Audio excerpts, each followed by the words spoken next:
बरकातुहू।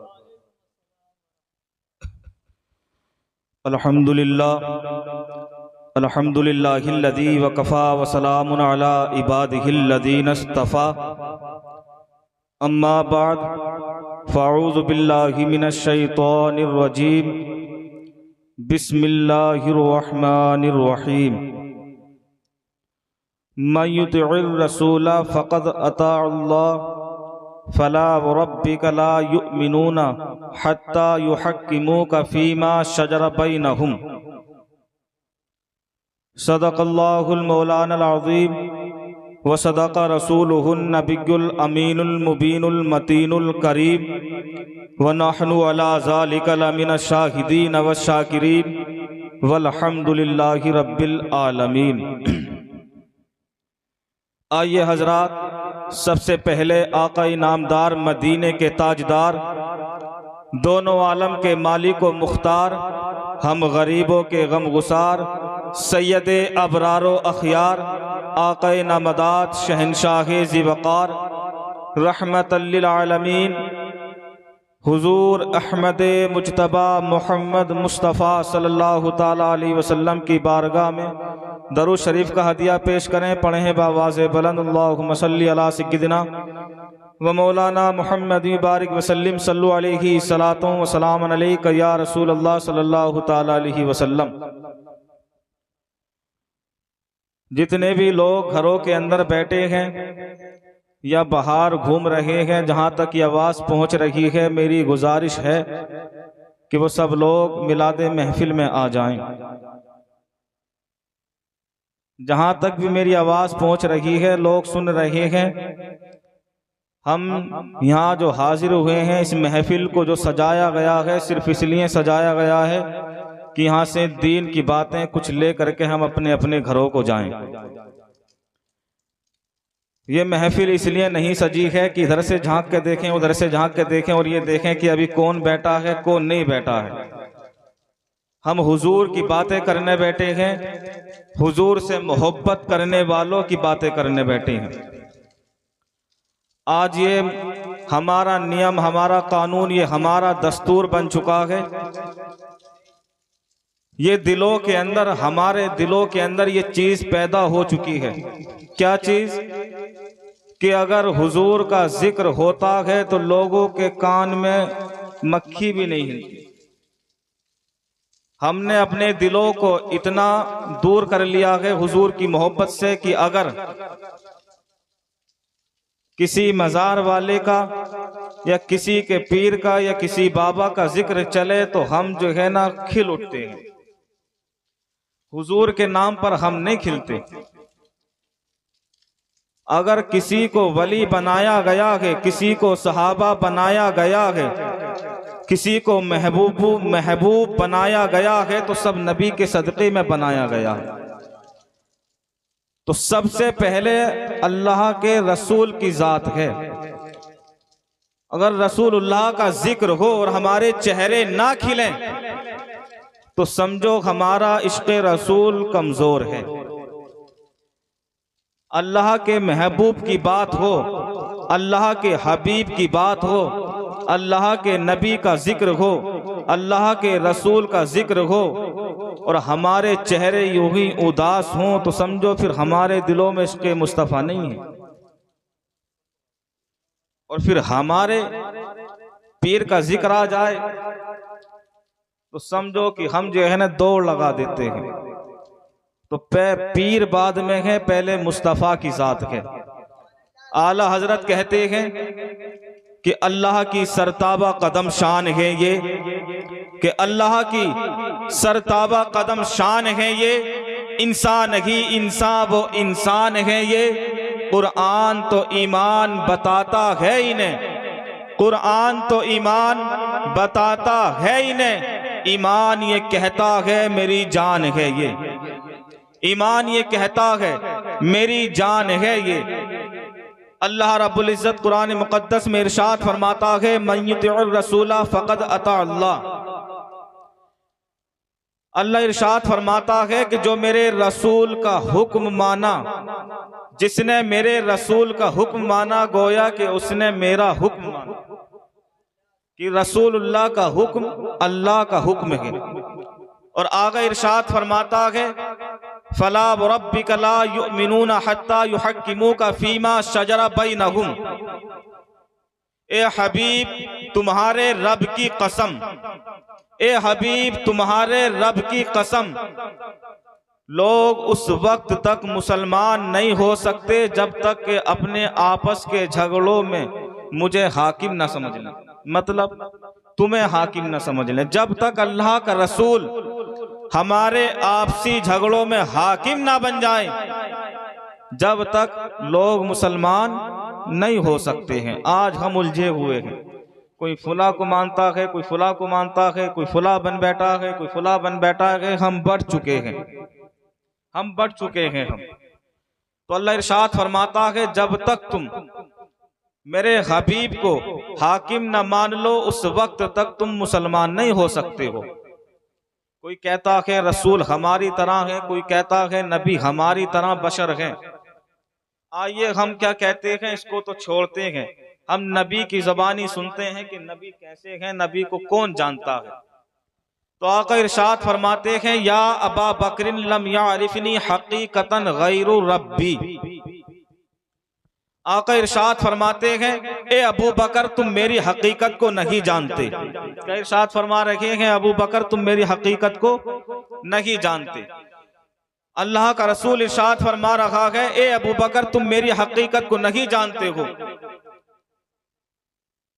हुजूर की हकीकत को हजरत आदम ने भी नहीं जाना, हुजूर की हकीकत को हजरत शीस अलैहिस्सलाम भी ना जान सके, हुजूर की हकीकत को हजरत मूसा भी ना जान सके, हुजूर की हकीकत को हजरत इब्राहीम भी ना जान सके, हुजूर की हकीकत को हजरत इस्माइल भी ना जान सके, हुजूर की हकीकत को हजरत यूसा भी ना जान सके, हुजूर की हकीकत को हजरत जकरिया भी ना जान सके, हुजूर की हकीकत को हजरत यूसुफ भी ना जान सके, हुजूर की हकीकत को हजरत यूनुस भी ना जान सके, हुजूर की हकीकत को न इसहाक जान सके हैं, न जकरिया जान सके हैं, न याकूब जान सके हैं। और आगे चलिए, हुजूर की हकीकत को न जिब्राइल जान सके हैं, हुजूर की हकीकत को न इजराइल जान सके हैं, न हुजूर की हकीकत को मीकाइल जान सके हैं, हुजूर की हकीकत को न इसराफिल जान सके हैं। और आगे चलिए, आका इरशाद फरमाते हैं, ए अबू बकर तुम मेरी हकीकत को नहीं जानते हो। हजरत अबू बकर ने भी हुजूर की हकीकत को नहीं जाना है, हुजूर की हकीकत को हजरत उमर भी न जान सके हैं, हुजूर की हकीकत को हजरत उस्मान भी न जान सके हैं,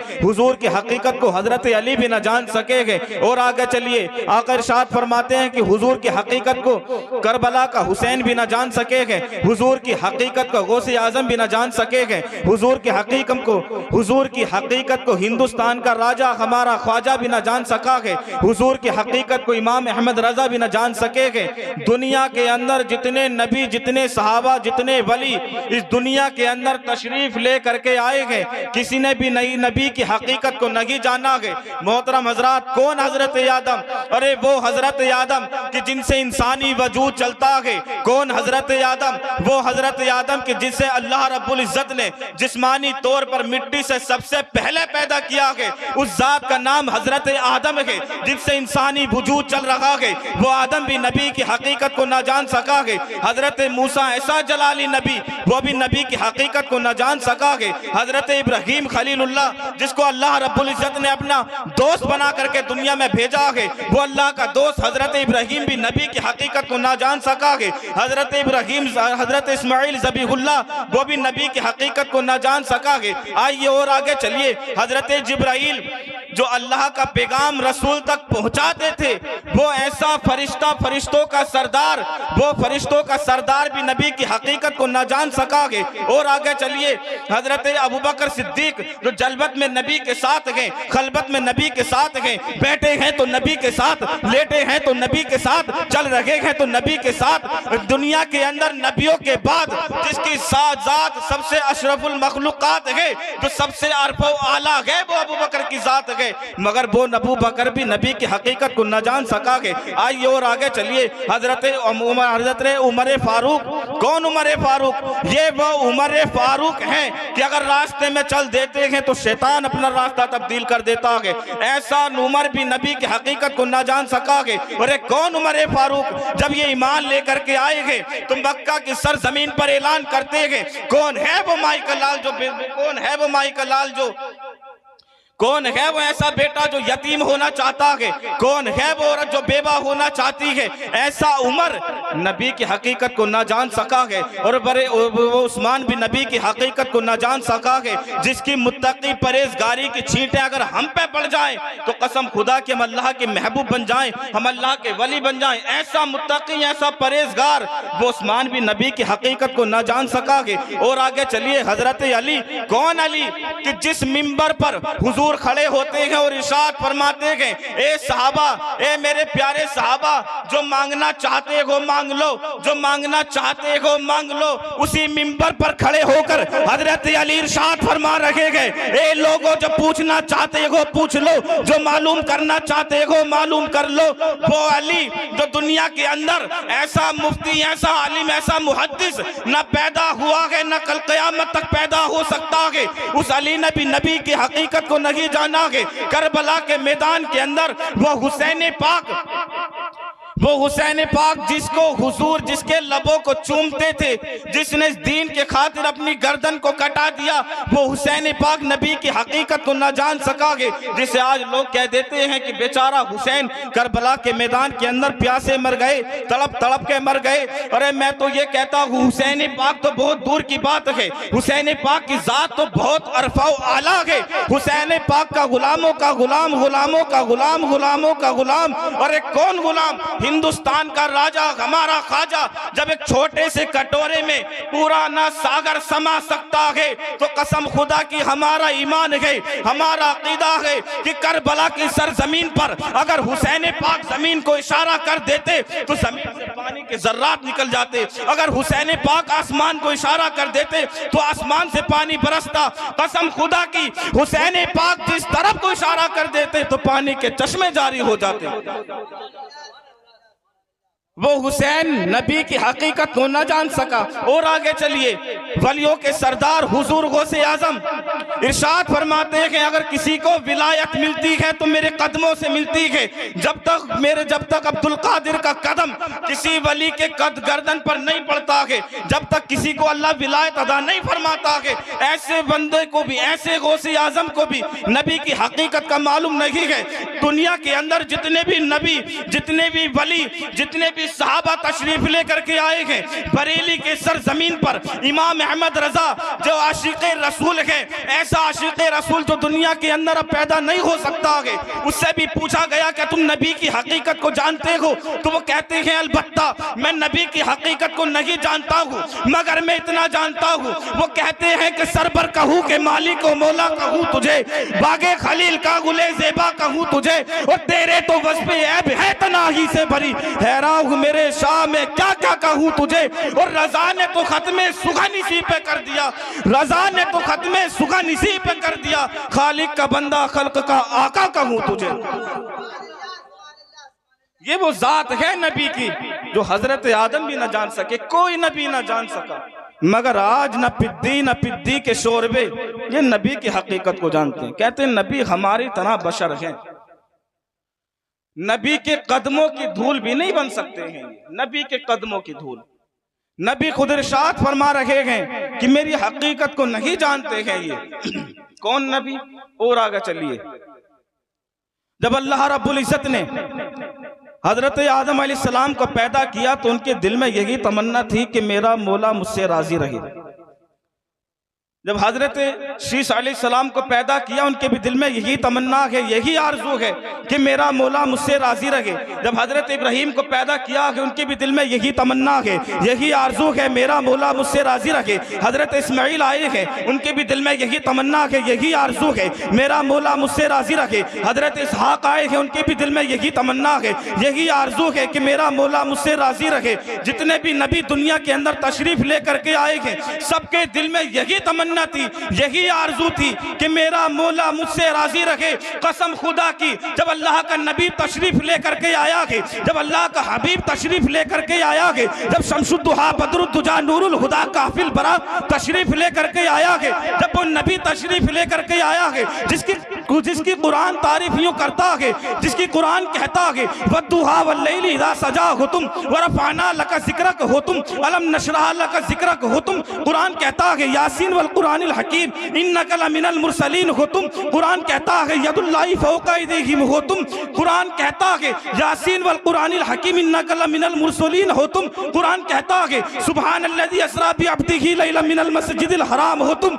मेरा रब इरशाद फरमाता है सबके दिल में यही तमन्ना है, यही आरज़ू है कि मेरा मौला मुझसे राजी रहे, मेरा मौला मुझसे राजी रहे। जब अल्लाह का हबीब तशरीफ लेके आता है, जब अल्लाह का महबूब तशरीफ लेकर के आता है, जब दोनों जहां का दूल्हा तशरीफ लेकर के आता है, तो मेरा रब इरशाद फरमाता है कि खुदा की रजा चाहते हैं दो आलम, कि खुदा की रजा चाहते हैं दो आलम। खुदा चाहता है रज़ाए मोहम्मद, सब खुदा की रजा चाह रहे हैं, मगर अल्लाह चाहता है कि मेरा हबीब मुझसे राजी रहे, मेरा महबूब मुझसे राजी रहे। हर किसी की तमन्ना, हर नबी की तमन्ना, अल्लाह राजी भी था उनसे, मगर फिर भी उनके दिल में ये ख्यालात, ये जज्बात। मगर कुर्बान जाओ नबी पर, कुर्बान जाओ नबियों के इमाम पर, कुर्बान जाओ मेराज के दूल्हा पर। कि रब इरशाद फरमाता है, जिसके इरशाद को बरेली का इमाम अपने अशार में पिरोता है और अर्ज करते हैं कि खुदा की रजा चाहते हैं दो आलम और खुदा चाहता है रज़ाए मोहम्मद।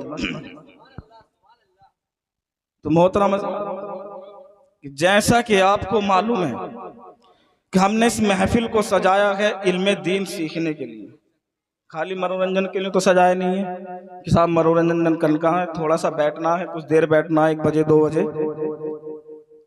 तो हमने ये महफिल सजाई है सिर्फ इल्म दीन हासिल करने के लिए कि हम यहाँ से उठें तो अपने अपने घरों को कुछ ना कुछ ले करके जाएं। तो क्या ले करके जाना है? मुस्तफ़ा की सीरत को लेकर जाना है। क्या ले करके जाना है? हमें यहाँ से मुस्तफ़ा के पैगाम को लेकर के जाना है। आइए चलते हैं मैदान महशर की तरफ। आका इरशाद फरमाते हैं कि जब नफ्सी नफ्सी का आलम होगा, ये जमी ताबे की होगी, आसमां फौलाद का होगा, न उस दिन बाप बेटे का न बेटा बाप का होगा। तो ऐसे आलम में आका इरशाद फरमाते हैं, मेरा रब इरशाद फरमाएगा, ए मेरे बंदे, अब बता कि मैंने तुझे जवानी अता की थी, तूने अपनी जवानी में क्या किया? उस वक्त क्या जवाब होगा हमारे पास? मेरा रब इरशाद फरमाएगा, ए मेरे बंदे, मैंने तुझे मालो दौलत भी दी थी, ये बता कि तूने मालो दौलत का किया क्या? मेरा रब इरशाद फरमाएगा मैदान महशर के दिन, ए मेरे बंदे, ये बता मैंने तुझे उम्र भी दी थी, 50 साल 60 साल, ये बता तूने इतनी उम्र में मेरी कितनी इबादत की? मेरा रब इरशाद फरमाएगा, ए मेरे बंदे, ये बता कि मैंने तुझे बुढ़ापा भी दिया था, तुझे बुजुर्गी का आलम भी दिया था, तूने उस बुजुर्गी के आलम में मेरी कितनी इबादत की थी, मेरी कितनी रियाजत की थी? तो उस वक्त हमारे पास क्या जवाब? आका इरशाद फरमाते हैं, ये दुनिया मुर्दार है। क्या है ये दुनिया? ये दुनिया मुर्दार है और इसे खाने वाले जो हैं वो कुत्ते हैं।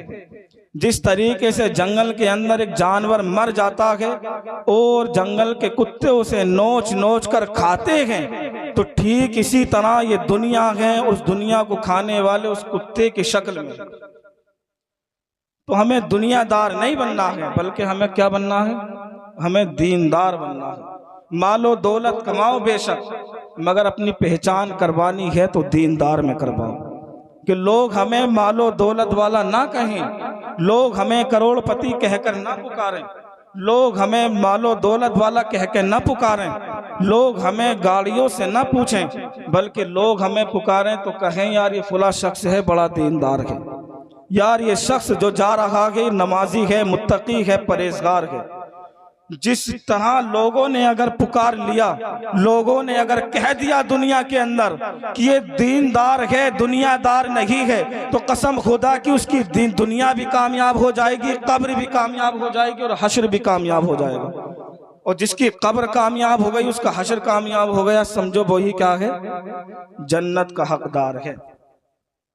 तो बहरहाल हमें क्या करना है, इस महफिल से यही सीखना है कि नबी की हकीकत को कोई नहीं जानता है। आका इरशाद फरमाते हैं, ए अबू बकर तुम मेरी हकीकत को नहीं जान सकते, मेरी हकीकत को मैं जानता हूँ और मेरा अल्लाह जानता है। तो ये हमारा ईमान है, हमारा अकीदा है। अगर हमारा ईमान अकीदा दुरुस्त होगा तभी सारी इबादतें, सारी रियाजतें, सारी नमाजें सब हमारी कबूल होंगी, वरना कोई नमाज हमारी कबूल नहीं हो सकती है। ईमान अकीदा दुरुस्त नहीं तो नमाज नहीं, ईमान अकीदा दुरुस्त नहीं तो रोज़ा नहीं, चाहे कितनी भी इबादत हो, अगर ईमान अकीदा दुरुस्त नहीं है तो समझो कुछ नहीं है।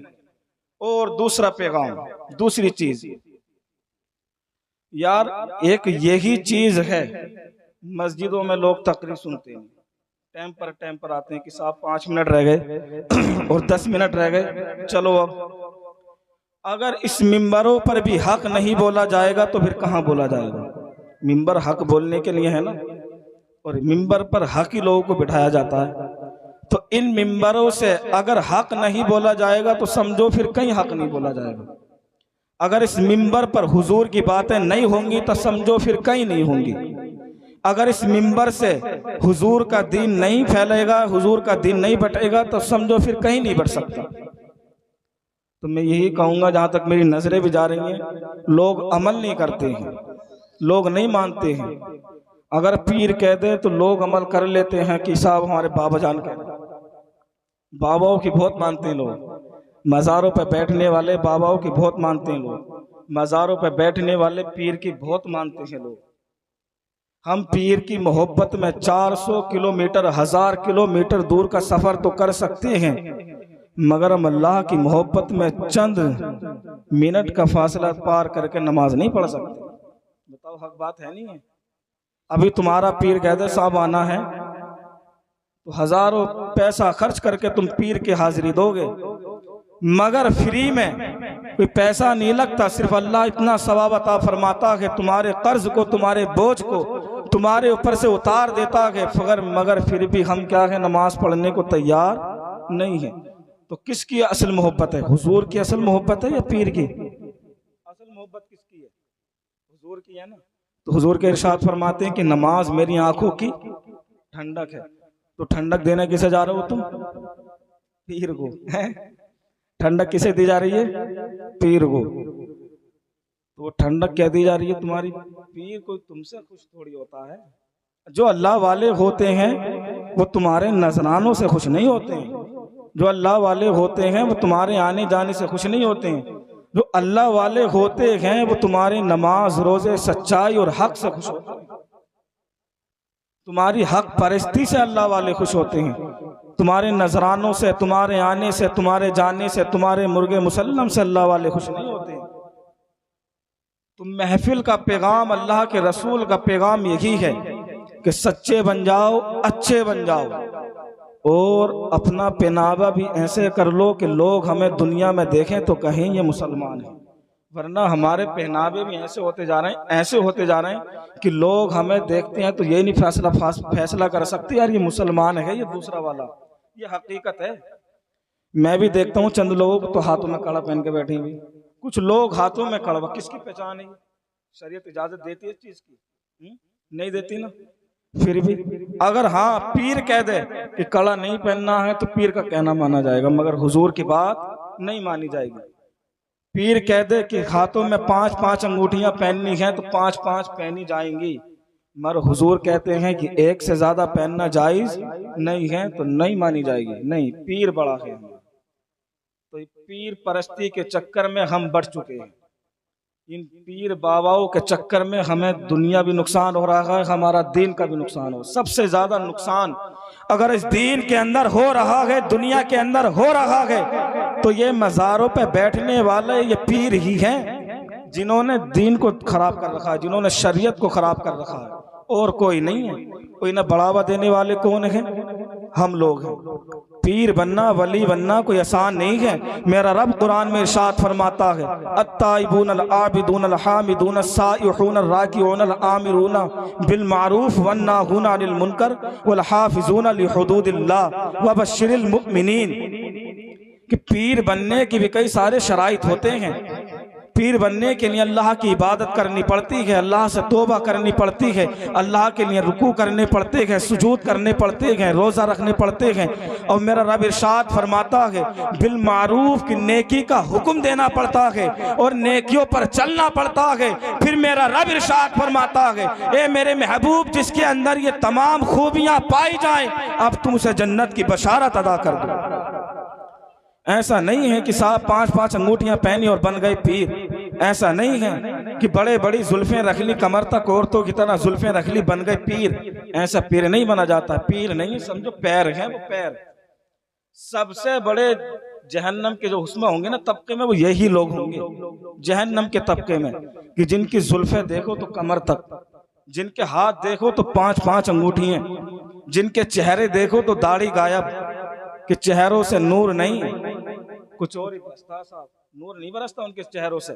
और हम लोगों ने अल्लाह का वली बना रखा। तो इस चीज के खताकार हम हैं। तो बचो ऐसी महफिलों से और बचो दीन दान उल्मा से भी। ऐसा नहीं है सब पीरों से बचना है। जो अगर दुनियादार उल्मा है, दुनियादार आलिम दीन है, तो ऐसे आलिम दीन से भी बचो। कुछ लोग हैं आलिम दीन भी, इस टाइम बहुत आप मोबाइल चला रखे हैं, देख रहे हैं, फेसबुक चलाते हैं, यूट्यूब चलाते हैं। आप कुछ और चीज देखते होंगे साहब, कुछ वीडियो देखते होंगे नाच गाने की अच्छी अच्छी हैं, मगर आप उसमें देखें, उलमा इकराम को आप सुनेंगे, आलिम दीन को आप सुनेंगे, तो आपको पता चलेगा कि ऐसे लोगों का उलमा इकराम जो हमसे बड़े बड़े हैं वो खुद बाइकाट कर रहे हैं।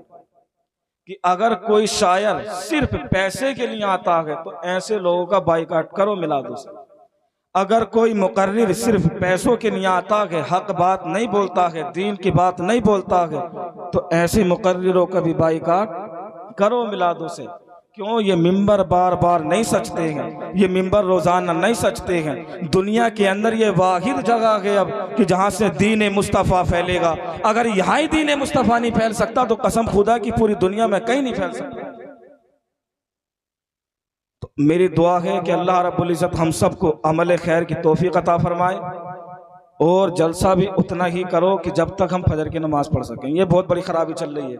ईशा की नमाज में देखिए हमने तो 7-8 नमाजी थे, और मुर्गा खाने के लिए आए तो भरा पड़ा पंडाल। तो मुर्गा खाने तो सब आ गए दावत में कि साहब डॉक्टर साहब की दावत है, तो डॉक्टर साहब क्या हो जाएंगे, नाराज होंगे, ओ हो हमारी दावत में नहीं आई वही है, हो डॉक्टर साहब की दावत में नहीं पहुंचे तो डॉक्टर साहब के हो जाएंगे, नाराज हो जाएंगे। और अल्लाह के घर में नहीं जाते, अल्लाह नाराज हो गया, झेल लोगे लठ कब्र के, बर्दाश्त कर लोगे जहन्नम का अजाब, नहीं कर सकते ना। तो हम दुनिया तो राजी कर रहे हैं दुनियादारों को, मगर हम अल्लाह को राजी करने के लिए तैयार नहीं। तो बचो ऐसी सोच से कि जब यार हम दुनियादार को राजी करने के लिए 2 रोटी फॉर्मेलिटी निभाने के लिए हम घर पे जा सकते हैं, तो सोचो फिर हम अल्लाह को राजी करने के लिए हमें कितना टाइम देना चाहिए, कितना वक्त देना चाहिए। तो सिर्फ सोच है अपनी अपनी। तकरीर में तुम्हें और भी सुना सकता हूँ, 2.5 सुना सकता हूँ तकरीर के, मेरे पास कमी नहीं है अल्हम्दुलिल्लाह, मगर तुम मिलते बड़ी मुश्किलों से हो। ये कुछ मिलादा हो रही है, मिलते बड़ी मुश्किलों से। मैं सोच रहा हूँ कुछ बता दूं तुम्हें। जुम्मे के तुम आते नहीं, जो सुनने वाले हैं, जो शौक रखते हैं वो आते हैं, जिन्हें अमल करना है वो आते हैं। लोग मिलाद में दीन मुस्तफ़ा हुजूर की सुन्नतें क्यों नहीं सुनना चाहते? क्योंकि हर एक सुन्नत में पाबंदियां, सुन्नत में पाबंदियां ना। पीर ऐसी बात नहीं बताते हैं। ओ अगर पीर तो मैं ही हूँ तो टेंशन क्यों लेता है, जन्नत तो अपनी है, जन्नत के सरदार तो हम बैठे, तो क्या टेंशन ले रहा? तू तो बस हर जुमेरात को आके, हर पीर को आके हाजिरी दिए जा, बाकी जन्नत तो हमारे अब्बा की है, हम देख लेंगे। और कब्र में उसे फरिश्ते देख लेंगे, और ऐसे देख लेंगे, ऐसे देख लेंगे कि इधर की हड्डियां उधर कर देंगे। तो मोहतरम हज़रात, सबको अपनी अपनी कब्रों में सोना है। इन जाहिलों पीरों से, इन बाबाओं से, इन मक्कारों से, इन जालिमों से बचो। अपनी दुनिया भी ठीक करो, अपनी आखिरत भी ठीक करो। अगर तुम्हारी दुनिया ठीक हो गई तो कब्र ठीक हो गई, और यही मौका है और दूसरा मौका नहीं मिलने वाला है। हुजूर गौसे आजम इरशाद फरमाते हैं, कौन गौसे आजम? वलियों के सरदार हैं, सब मानते हैं ना, सबने 11वीं की है। तो हुजूर गौसे आजम इरशाद फरमाते हैं कि बेनमाजी को मुसलमानों के कब्रिस्तान में दफन न किया जाए। बेनमाजी को, कितनी बड़ी बात है कि बेनमाजी को मुसलमानों के कब्रिस्तान में भी दफन न किया जाए। हम हुजूर के 11वीं तो बना रखे हैं, मगर वो बातें हम अपनी मिलादों में बयान नहीं करते कि जिससे लोग अमल कर सकें। लोग दूर होते हैं इन बातों से। क्यों यार, ये तो इमाम साहब ने, मौलवी साहब ने बहुत बड़ी बात बता दी यार, इन अगली बार नहीं बुलाना, ये तो फिर बहुत समझाने वाली बात बता के जाते हैं। तो ये हो रहा हमारी मिलादों में। तो बचो, ऐसी मिलादों से बचो जहाँ इल्म मुस्तफ़ा, दीन मुस्तफ़ा नहीं सिखाया जाता हो, जहाँ हदीस की बातें, जहाँ हुजूर के पैगाम, जहाँ सुन्नतें नहीं बताई जाती हों, तो समझो ऐसी मिलादे मुस्तफ़ा नहीं करती, दीनदार नहीं होती, बल्कि वो दुनियादार हुआ करती हैं। मेरे कहने में और आपके सुनने में कोई गलती खामी हो गई तो अल्लाह रब्बुल इज़्ज़त माफ़ फरमाए, और हम सबको अमल खैर की तौफीक अता फरमाए। सभी हज़रात कलमा तय्यबा का जिक्र कर लें, हक़ ला इलाहा इल्लल्लाहु मुहम्मदुर रसूलुल्लाह।